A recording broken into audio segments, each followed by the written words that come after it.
Hello viewers, আসসালামু আলাইকুম। আশা করি সবাই ভালো আছেন।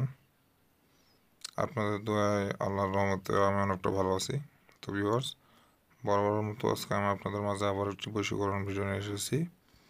তো এটি হচ্ছে যে কোনো নারীর সঙ্গে মিলন করার একটি শক্তিশালী কুফরি মন্ত্র। তো এটা মুসলমান ভাইদের জন্য না, এটা মুসলমান ভাইদের জন্য করলে এটা তারা কাফের হয়ে যাবে। তো মুসলমান ভাইরা এটা করবেন না। আর যদি আপনারা জেনে শুনে করেন, এর জন্য আমার চ্যানেল বা আমি দায়ী থাকবো না। তো ভিউয়ার্স, এই মন্ত্রটির মাধ্যমে, শুধু এই মন্ত্রটি, ছোট্ট একটি মন্ত্রটির মাধ্যমে আপনারা যে কোনো মহিলাকে, আপনার সামনে যে মহিলা থাকবে তাকে বশীভূত করে তার সঙ্গে সহবাস করতে পারবেন, মিলন করতে পারবেন।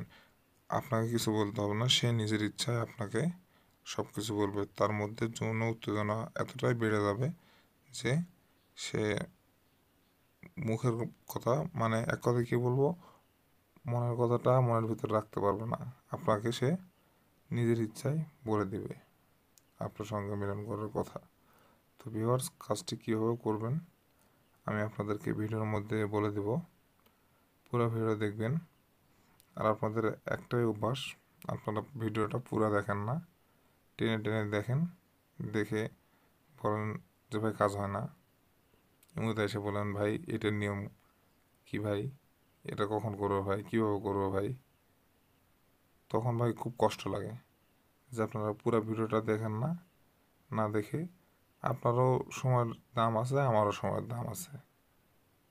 কারো সময়ের মূল্য কেউ দিতে পারবে না।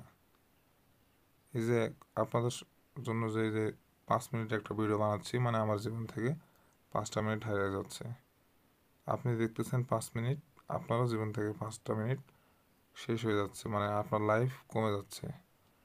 তো আপনারা যদি কাজটা করার উদ্দেশ্যে আসেন, যদি কাজটা করতে চান, বা এরকম উদ্দেশ্য নিয়ে যদি কেউ কাজটা করতে চান, তাহলে আমি একটাই কথা বলবো, পুরো ভিডিও দেখবেন। না হলে নিয়ম কারণ কিছুই বুঝবেন না, প্রয়োগ বিধি বুঝবেন না, পরে কাজ করতে গিয়ে কাজের ফলাফল জিরো।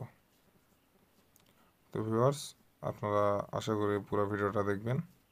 আর যারা আমার চ্যানেলে নতুন দর্শক রয়েছেন, তারা অবশ্যই অবশ্যই চ্যানেলটি সাবস্ক্রাইব করে দিবেন এবং পাশে থাকা বেল বাটনটি বাজিয়ে দিবেন পরবর্তী আপডেট ভিডিওগুলো সবার আগে পাওয়ার জন্য। তো দেখতে পাচ্ছেন স্ক্রিনে একটি মন্ত্র, আপনাদের বোঝার সুবিধার্থে আমি একবার পড়ে দিচ্ছি।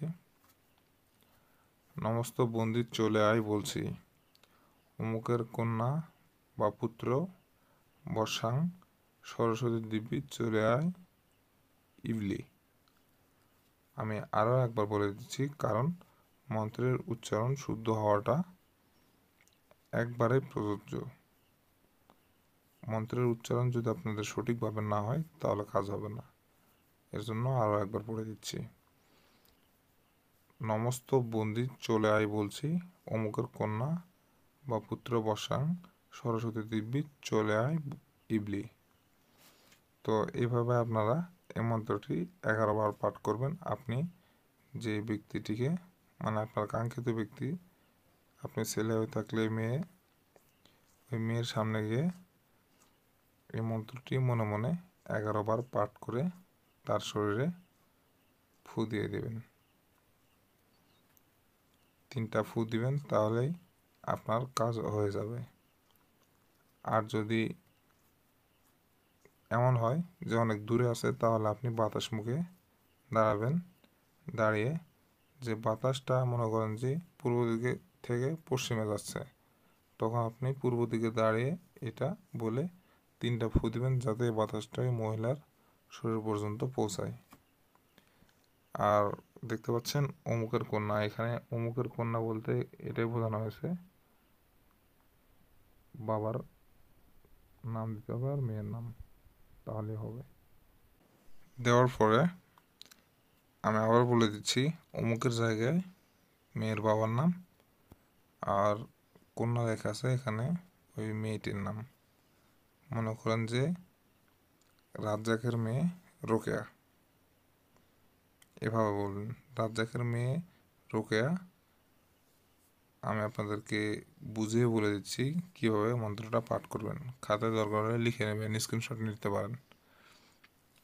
নমস্ত বন্দি চলে আয় বলছি, রাজ্জাকের কন্যা, এভাবে বলবেন, রাজ্জাকের কন্যা রোকেয়া। আমি আবারও বলে দিচ্ছি, নমস্ত বন্দি চলে আয় বলছি, রাজ্জাকের কন্যা রোকেয়া, বর্ষাং সরস্বতী দিব্যি চলে আয় ইবলি। এইভাবে আপনারা 11 বার পাঠ করে তার শরীরে ফু দিবেন, বা যদি তার কাছে যাওয়া সম্ভব হয় কথা বলতে বলতে আপনারা মনে মনে পাঠ করে এটা তার শরীরে 3 বার ফু দিলেও হয়ে যাবে।